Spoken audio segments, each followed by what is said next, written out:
Let's get into this.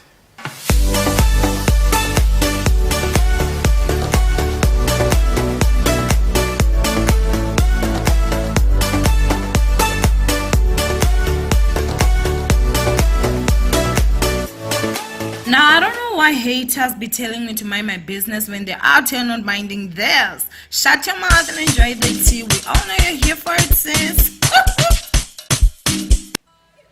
Hello my ninjas, how are you guys doing? It's your girl Owamie, aka Miss Fear for BurnaBoy for entertainment. If it's a person joining me, almost definitely welcome. Please do subscribe and of course the bell. I absolutely love it. Do not forget to follow me on Instagram. It's at Owamie, especially because it's my birthday. You'll get tired of it, but it's okay. Even if this video comes out tomorrow, today is my birthday, okay? But anyway, let's go ahead and start with the shindig that actually went down. South Africa versus Nigeria yet again. Who is the common denominator? BurnaBoy. Yes, you got it right. Clap for yourself. Now, of course, you guys do remember that last day I spoke about BurnaBoy and it was between him and AKA that were having problems. Now, you guys know how I am with AKA, you guys. Like, AKA does a lot of dumb stuff, especially when it comes to tweets and his actions, the things that he does. However, when it came to the, the time that it was AKA and BurnaBoy, like 1000% I was siding with AKA. And that has to show you that BurnaBoy has to have been really, really wrong for me to actually side with AKA. If you guys don't remember what happened, you guys can go ahead and check my previous videos. Just search Owamie and BurnaBoy, aka I'm sure those videos will pull up. But anyway, this time you guys, it's with him and of course Sho Majozi. So Sho Majozi actually exposed BurnaBoy, and she said, for those asking where the Own It remix is, after I got nominated alongside him for BET Best International Acts, BurnaBoy asked Stormy's team to take down the song immediately. Song was out for a while, month before that, no problem.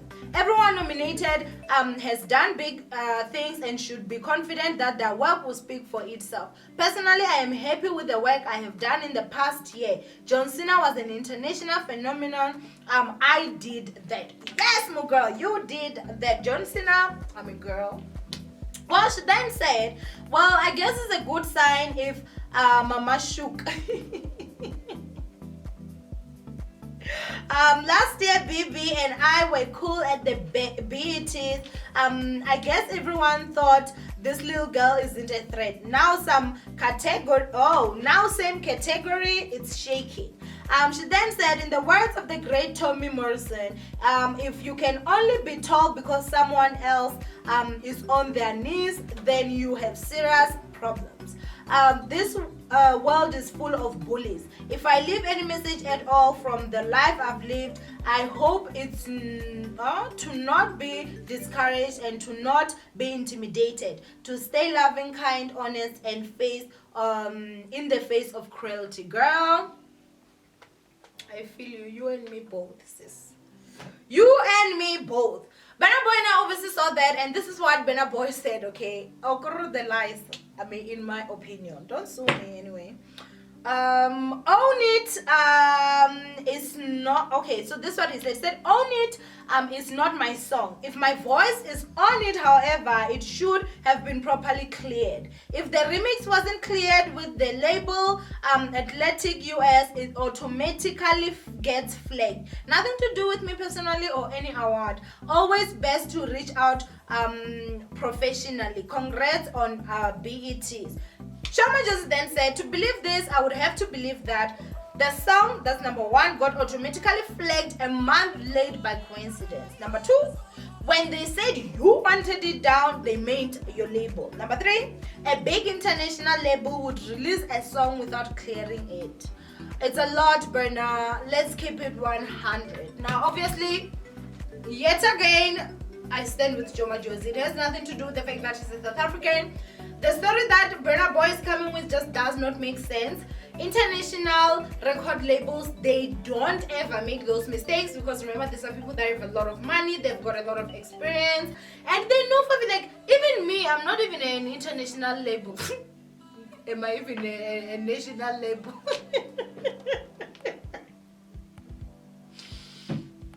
I'm not even an international, I'm not even a national. You understand what I'm saying? But I know for a fact that I'm not going to put something out that I know has got the potential of getting flagged. So at times, maybe I'll put a video and put a clip.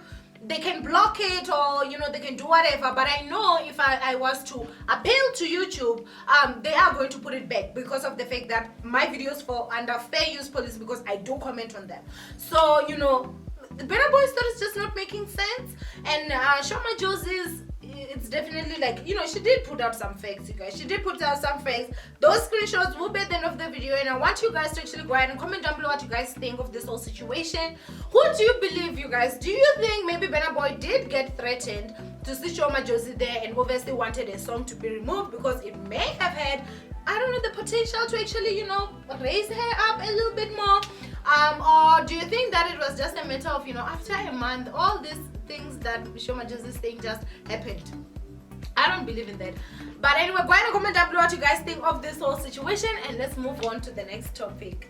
Now, up next, you guys, we're going to talk about Ntsiki Mazwai, we're going to talk about Mihlali, and we're going to talk about this lady called Tracy, who I do not know who the hell she is, and to be honest with you, who she is does not even really matter, okay? But I am saying this, I'm doing this video because I've seen she's posted something before, and Ntsiki Mazwai actually took that, you guys, and she wrote something, and then she replied, the lady, and she had taken Mihlali's picture, basically. So this is what Ntsiki Mazwai said. Ntsiki Mazwai said, OMG, a white woman just gave you a lecture about self-racism. Girls, man, this wave is embarrassing our entire team, okay? Then this Stacy lady said, where on earth have you seen white/Indian/Chinese people buying black people's hair? Our pride will never ever allow us to do that.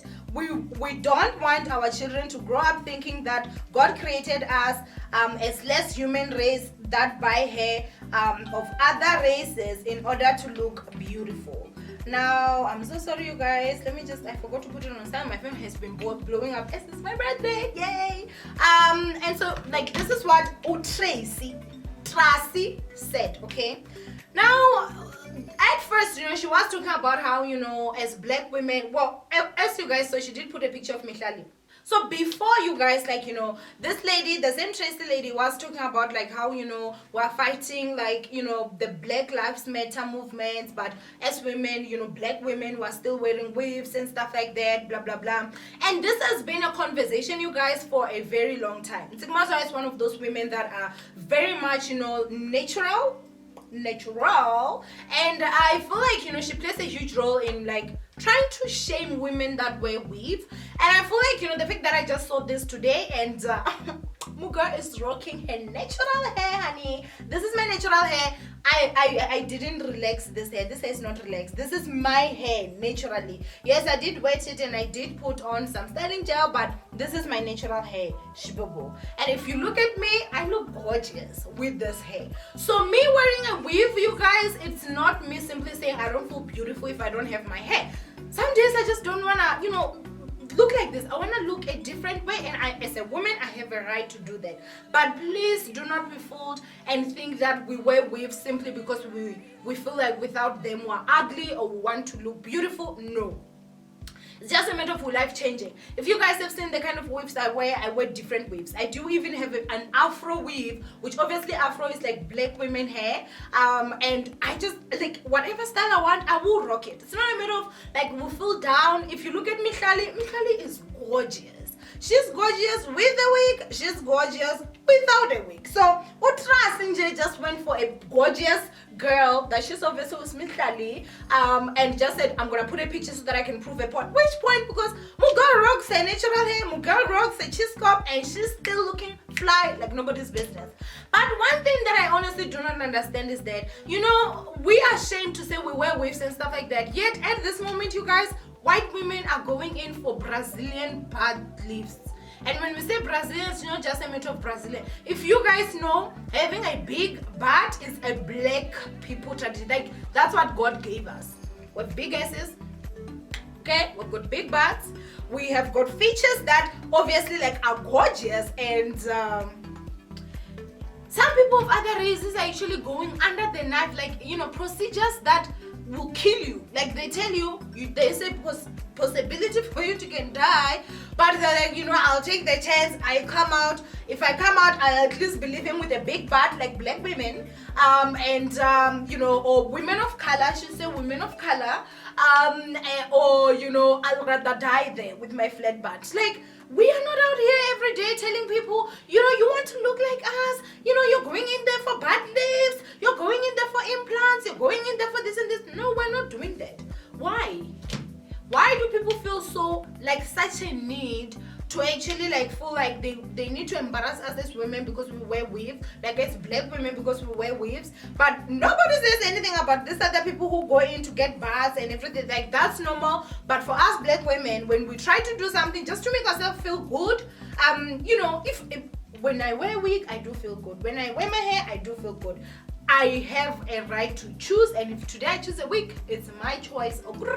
And so that's why I'm saying to say, why is it that it's only us that get shamed for wearing wigs and whatnot, yet other people who are not people of color are never shamed for going in there and getting butt implants and booties, lifts and stuff like that?